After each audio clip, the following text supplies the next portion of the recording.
Hey guys, thank you for joining us again at Car System Installation. Today we're going to show you the Blackvue DR900 2-channel installed on QX50 2019. So the first thing we're going to show you is the rear camera. We've ran the camera through the factory booth and the wiring. So everything is invisible, you cannot see any of the wiring.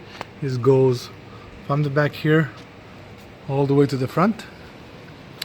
We also installed in this vehicle the Blackvue battery, the B-124.